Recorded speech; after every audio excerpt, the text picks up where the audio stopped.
we are going to start the unit on the math of finance, and we're going to start with some things that are from your math education in the past, and you really need to know how to do some of these things because they serve as kind of prerequisites for what we're going to be doing today. So I'm just going to work out a couple of problems, and you can follow along and add your answers to the chat if you want. All right, the first one is to convert each fraction to a percent. And so a number like 3/4. 3/4 is a fraction, a percent usually. A percent less than 100 is also a fraction. So we just take 3/4 and type it into the calculator. And we get the decimal version. We don't do long division anymore, but we used to get these through long division. So as a decimal, 0.75. There it is. As a percent, we move the decimal point over 2 places and affix the percent sign. There it is. So if you're going to convert a fraction to a percent, there's an intermediate step of finding this one. Okay, why don't you try number 8, 3/40. What percent is that?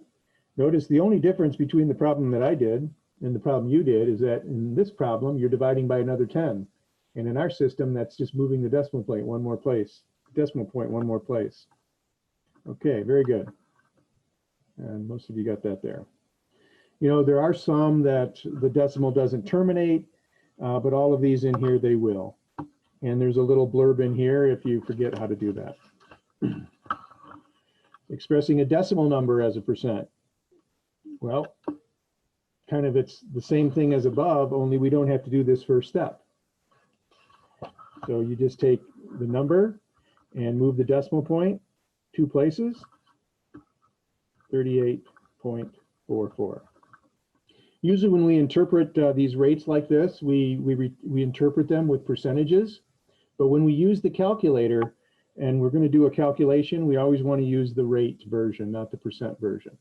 Because remember, this means per 100. Percent per 100. So we take the 38.44 and divide by 100. Let me get that number. What about 18? What do you think about 18? What percentage is that? You can go ahead and put your answer in the chat. Again, wherever the decimal point is, we're going to move it 2 places to the right and then affix the percentage symbol. Yeah, you might not like that number. It might not be one that we use a lot, but yeah, this is it. 1,963%. 14, move the decimal point 2 places and you get 0.3%, the decimal in front of the 3. This one, 100,000%. You're moving the decimal point from where it is and 2 places. In our applications, we usually don't have percentages like 1,963%, but you have to be able to do this as well. So expressing a percent as a decimal, we're going backwards. So if you do have a percent, like, well, I'll try 24, 6.25%. Up here, where you were converting to the percent, you would move the decimal point to the right. If you're going the other way and changing the percent to a decimal, you're going to move the decimal point 2 places to the left. So if you take 6.25 and you move it 2 places to the right, you have to insert a 0 there, and the number you get is 0.0625.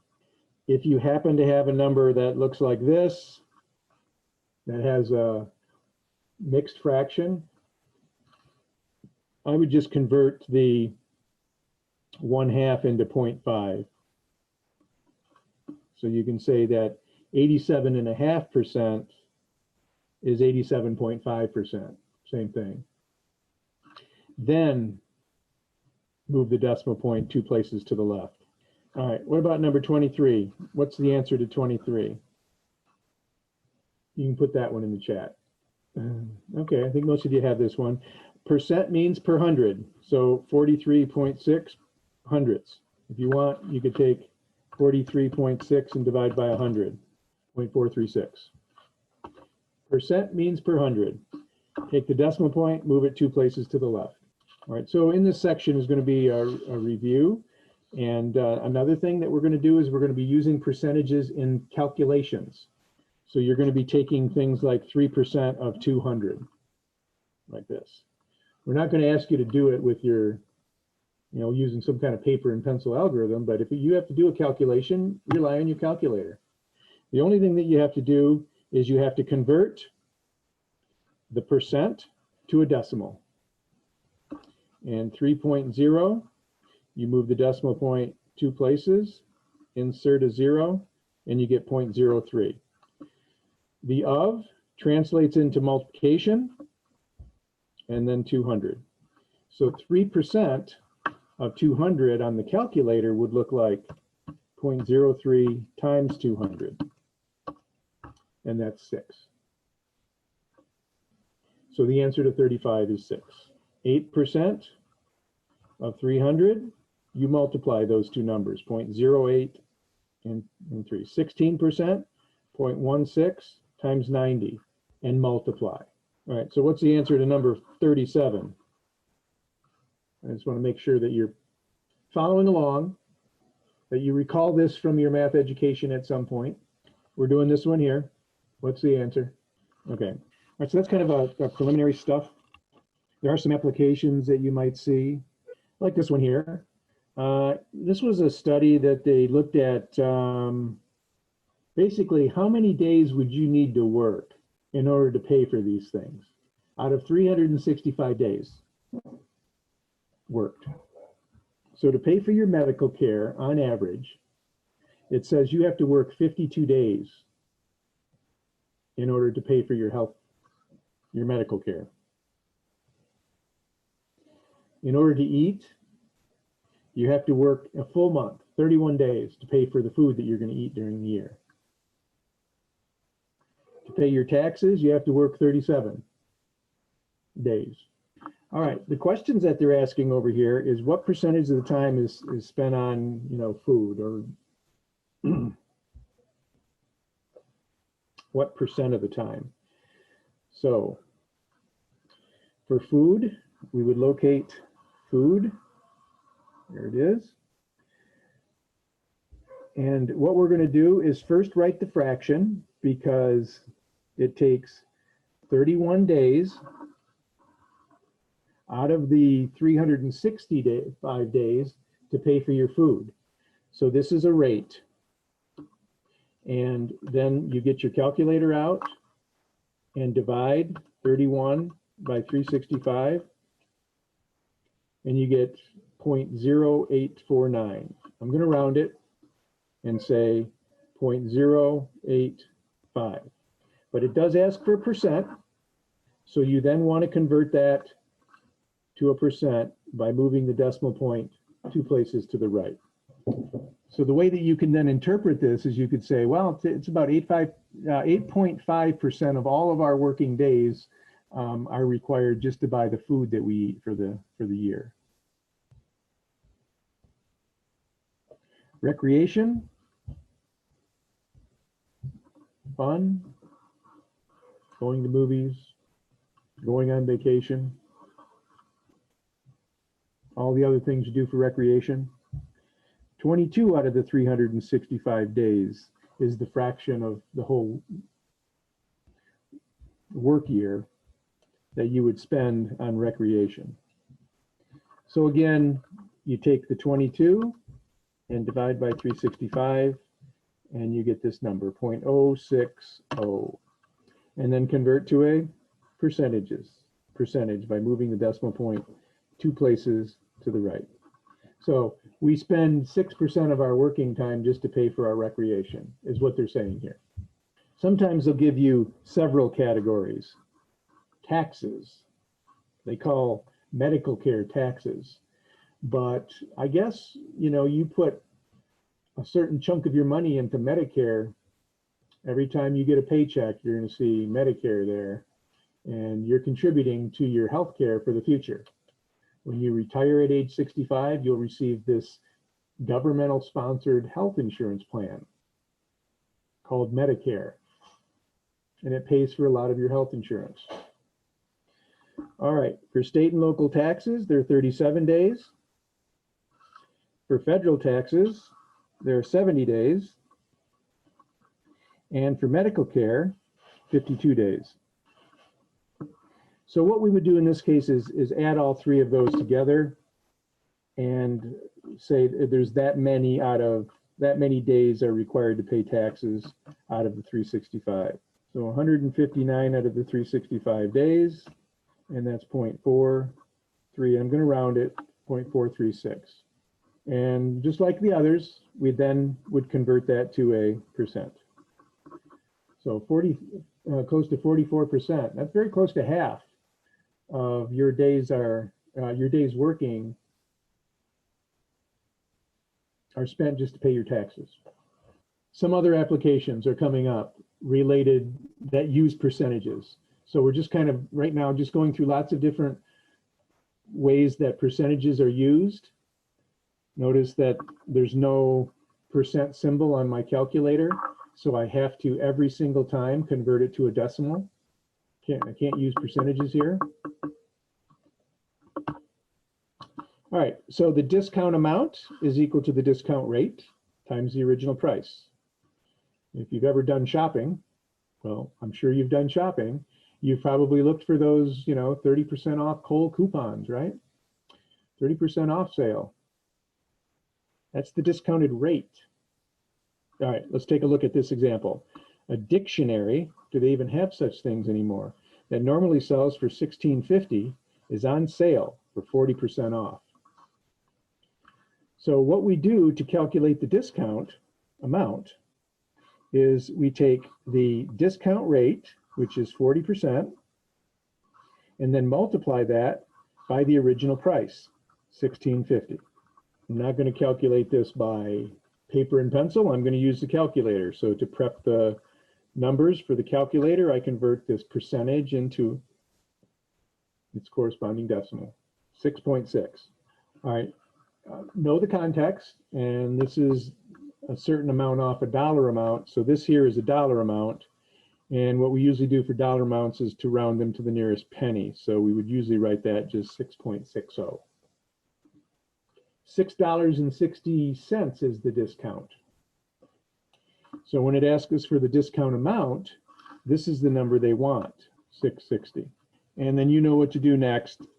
The dictionary's sale price would be the original price, $16.50, minus the discount, and that's 9.9, and we're going to round it to the nearest penny. All right, so 9.90. All right, go ahead and do number 41. By the way, what's interesting about these 40% off, if you wanted to do another quick calculation instead of a two-stepper, if it's 40% off, and that means it's 60% on. So if we just take 60% of the original amount, this one you'll probably have some rounding issues. So just always, generally, we're not going to round anything until the very last answer. This one only asks for the discount. So first give the discount and then give the sale price. Okay, 33% off of 389 is 0.33 times 389. This is the discount. And then if you take 1 minus 0.33, you get 0.67. So 0.67 times 389 is what the sale price would be. Something costs $389, it's 33% off, 67% on. So you all did that well. That was the discount, and that's what it asked for. The next step would be to take the $389 and subtract the discount, and you get 260.63. But that is exactly what this one here is. 33% off, 67% on. All right, so in this section, they give you all these problems that you've seen before related to percentages. just as kind of a preliminary into the math of finance problems. All right, sales tax is the next one. Sales tax is usually a small amount. Over in Europe, they have this thing called the VAT, value added tax, where they can jack up things. If it's a luxury item, they can jack it up 10, 15, 20% or more just in taxes. We don't have anything like that, I don't think, in the United States. Generally, it's just the states collect sales tax, and some states have no sales tax. So it's up to the states to decide. Some are 4%, some are 6%, some are 7%, some are even higher. Michigan is 6%. If you buy a $32,800 car, that's the starting price. The state of Michigan is going to want their sales tax because you bought it at a store, car dealership. So they're going to charge you 6% of that $32,800 that then the dealership will send off to the state in taxes. How much tax is paid? 6% of 32,800.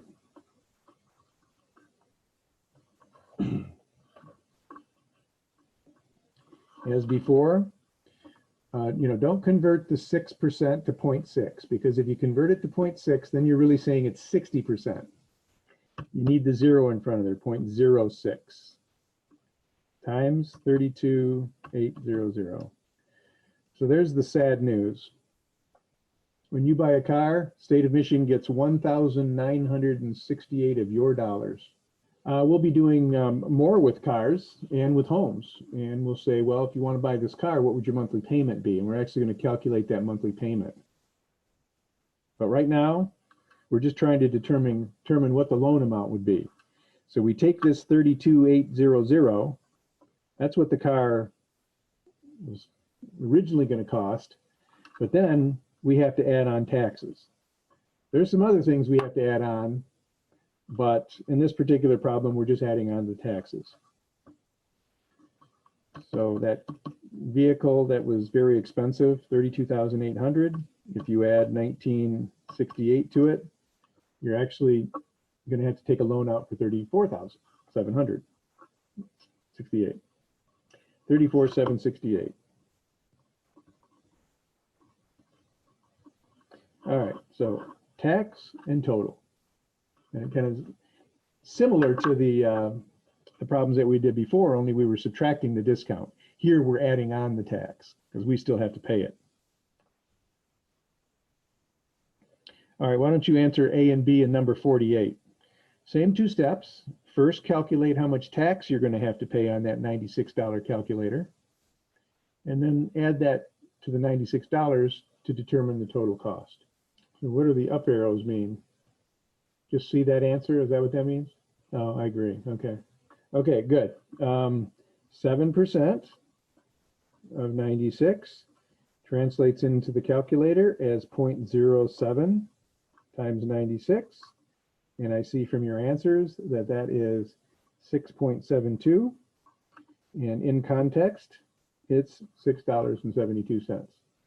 So that gets added on to the $96. And then you all have the correct total amount, 102. Can you do percentages in your head? It's good to do kind of benchmark. Like, what's 10% of 500? No calculator. Mentally. Oh, there's an answer. Couple answers.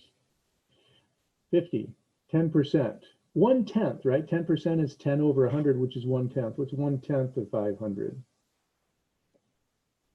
10%, we're just multiplying by 0.1, which just moves the decimal point from the end one place to the left.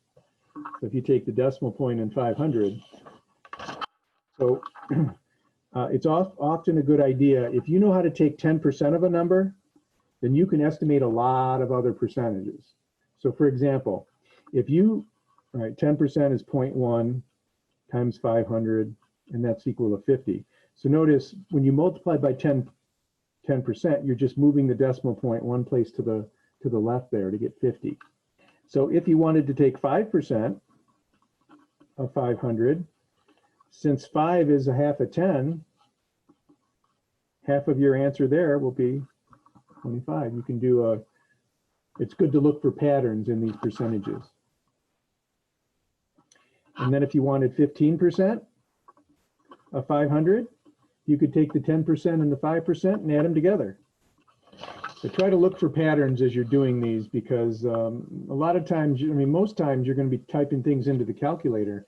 And if you type things incorrectly, then you're going to get an answer that could be right, could be wrong. It's good to reflect on what that answer probably is before you even calculate it.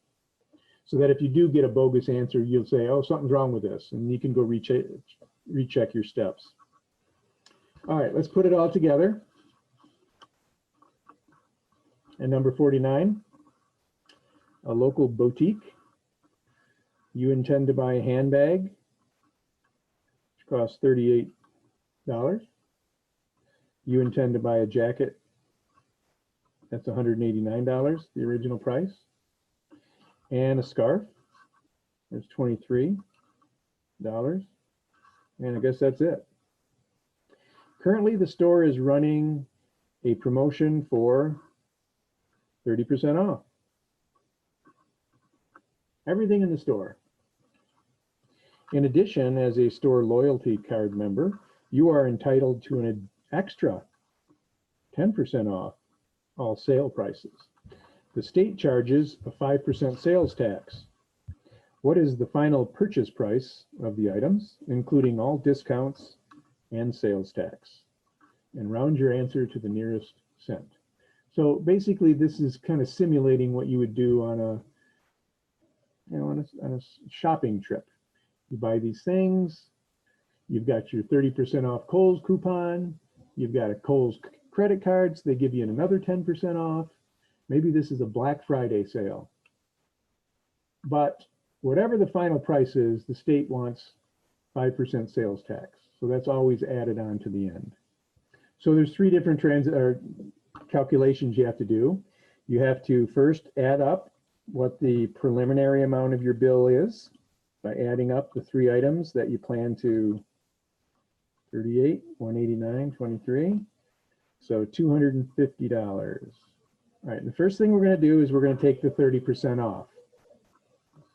So we have $250, and then we'll do 30% off. Okay, use this little gem to calculate this quickly. If it's 30% off $250, then it's 70% on. Go ahead and calculate what the new price is. If you want, if that doesn't make sense to you, then you can first take 30% off the $250, figure out the discount amount. Remember that earlier problem that we did? And then you would subtract the discount from the $250, the original sale price. Well, the original price. So if you do the discount amount and then you do the subtraction, you'll get $175. But what I was asking you to do before is if you recognize that it's 30% off, then it must be 70% on, 175. Now, I didn't take 40% off here. And the reason I didn't take 40% off here was because they said you get to take an additional 10% off the sale prices. So here's the sale prices. Then we get to take another 10% off. And we're taking 10% off the sale price. If 10% is off, then 90% is on. Or you could take 175 minus 10% of the 175. The original price minus 10% off the original price. Okay, and then the final step is we have to add 5% sales tax. So when you add sales tax, you have to pay the selling price plus 5% of the selling price. The quick way to do that is just to take 1 and multiply by 1.05. The 1 is the whole 157.50, and the 0.05 is the addition. So 157.50 times 1.05. And a couple of you got that answer a while ago. 165.38. If you did it in steps, you would have to take 0.05, 5% of the 157.50 to get this amount. That would be the tax. And then you would add that to the 157.50. You could do it in 2 steps and still get the same answer. Okay, the next application is percent increase and percent decrease. So a lot of times we're interested in that, and we kind of use it as a benchmark, and we can compare apples to oranges if we use percentages. You know, my salary went up. Well, so did mine. Well, what did yours go up by? 50 bucks. What did yours go up by? 70 bucks. Well, who got the better raise? And so we don't know where they started. We don't know what their original salary was to know if someone who had a $50 raise was actually better than someone who had a $70 raise in terms of percentage wise. So what we do to compare the 2 raises is we look at the percentage increase. And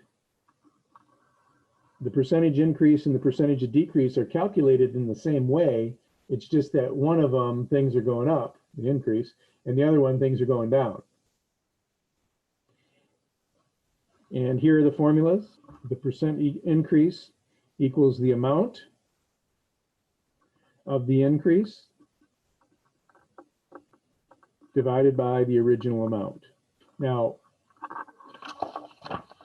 the only other thing is we're going to want to multiply this by 100. And when you multiply by 100, it converts the rate into a percent. Right, so let's see how it works. We have a fax machine that regularly sells for $380. The sale price is $260. It was $380 first. So the $380 is the original price. Then we have a discount to take it down to $266. From the original to the sale. From $380 to $266, that was a decrease. It went down, which it often does in sales, right? So the first thing we want to calculate here is the amount of the decrease in this case. So we take 380 and subtract 266, and we get 114. So there was a $114 decrease. That was the amount of the decrease. That is the top number of our percent. The original amount was the original sale price. So the percent decrease equals the amount of the decrease. So it's a 2-step problem. You first have to calculate the 114, and then you divide by the original amount, 380. Now, if I didn't multiply by the 100 here, this is what I would have, 0.3. But because it asked for the percent increase, we want to multiply this by 100. And then affix the percentage sign. So it was a 30% decrease, 30% off sale. All right, go ahead and try number 57. See if you got it.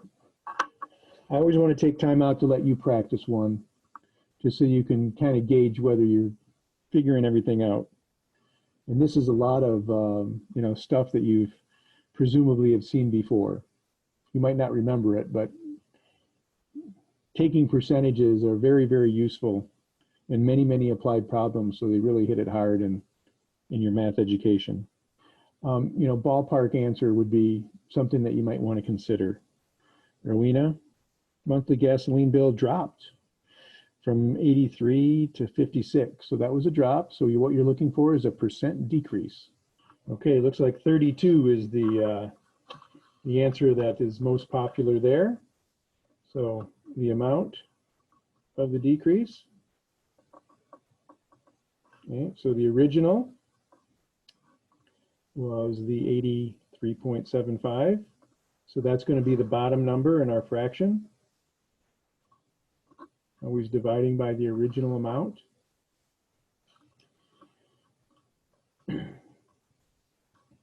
Subtract the 56.95. And that is 2680. So we take that 2680 and divide by the 83.75 times 100, 32%. Okay, very good. You'll see these percent increase problems also in application problems. So here's one. It's interesting, so I thought I would share this one. Average earnings by college major. And does it give the year here? No, this was in a recent year. So based on your major, when you get out with a degree, a 4-year degree with a certain major, how much are you making in your first year? If your major is social work, you're going to make thousands of dollars, $38,000 first year. If you're in engineering, you might make, on average, those who have an engineering major make about $76,000. And you can see the others here. Nursing, $51,000 in your first year. Journalism, $53,000. Marketing, $57,000. Accounting, $63,000. Philosophy, $43,000. This is interesting because I think my son was about here. He majored in sociology. And when he got out, he was making, I think his first year job was $38,000. Okay, so we're going to do a percent increase, percent decrease problem. You need two numbers. You need the amount of the increase and then the original amount. Yes. Hey, okay, so you're in the wrong major. Not necessarily, because I've been trying to preach to you guys that you need the credential, right? You need the 4-year degree. Fight, scream, whatever you can do to get that degree. Once you have that degree, then you can choose what you want to do.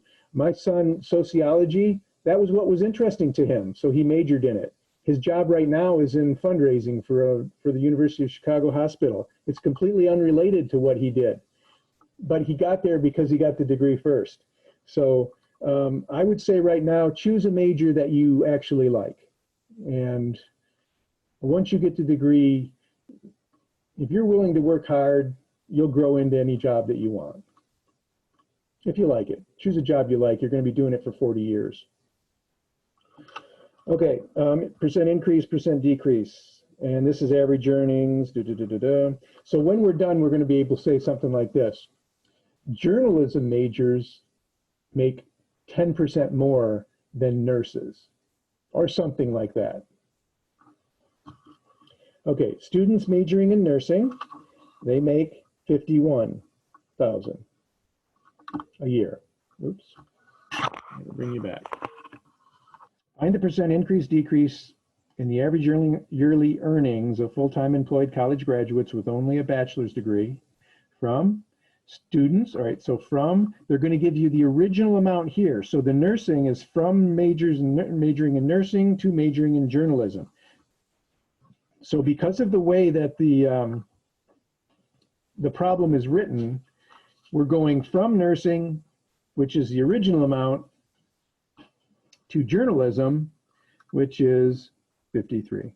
So nursing comes first, and then journalism over here. And this one I can do in my head. This is an increase of $2,000. So journalism majors make, on average, about $2,000 more than nursing students in their first year. So the amount of the increase is 2,000.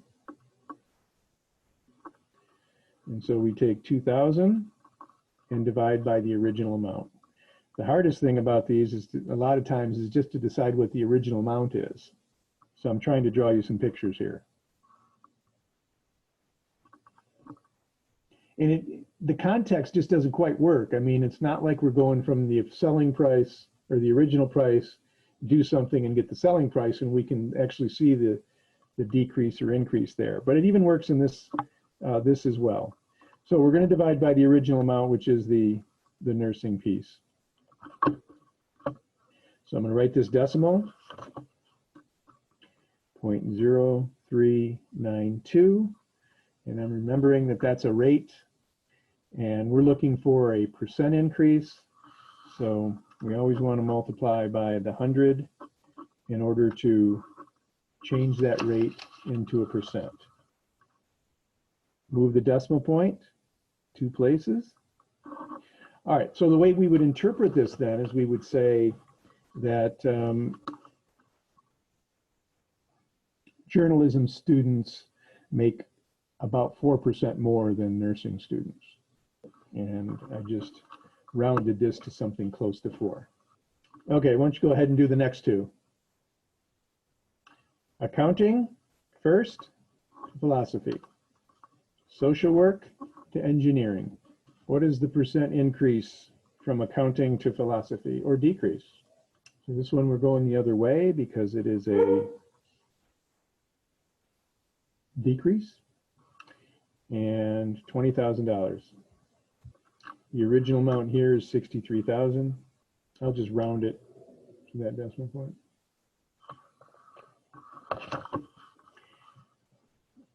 All right, so notice that we are going down, so this definitely is a decrease. So we change this one into a percentage by multiplying by 100, attaching the percent symbol. And we would say that philosophy majors make 31.75% less than accounting majors. Okay, another context very similar is relative change versus absolute change. And the relative change is like the decimal version before you convert it to a percent in our previous problems. So this is, very close to, percent increase, percent decrease. The big difference is that we're going to write the answer as a decimal as opposed to a percent. We're not multiplying by 100 here. The absolute change would be just the change in the two amounts from what you were to what you are now. The final value minus the initial value, that's an absolute change. So if there's an increase, then the final value will be larger than the initial value, and you'd end up with a positive change. But if the numbers go down, then the final value will be lower than the initial value, and you'll have a negative absolute change. All right, there's one example here, so let's go ahead and look at it. Len is told that the absolute change in his pre-test to post-test score is 14. And it says the absolute change is 14, which is a positive number, so that means that the post-test was actually 14 points higher than the pre-test. Also says that the relative change, and they wrote it as a percentage, was 21.88%. If you change this to a decimal, you get that number. All right, so the relative change in our problem is 0.2188. We don't know what the initial value is, but we do know what this top is. The top is the absolute change.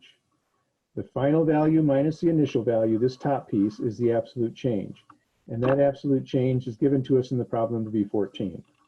So we have 14 divided by the initial value. So we can actually determine what the beginning and the ending values would be. The initial value in this case is the pretest. So this is kind of like an equation. You could actually solve it if it was an algebraic equation. You could solve it like this. 14 over x equals 0.2188. So use your favorite algebraic technique to solve this one. One way you could do it is to put the 0.2188 over 1 and then cross multiply.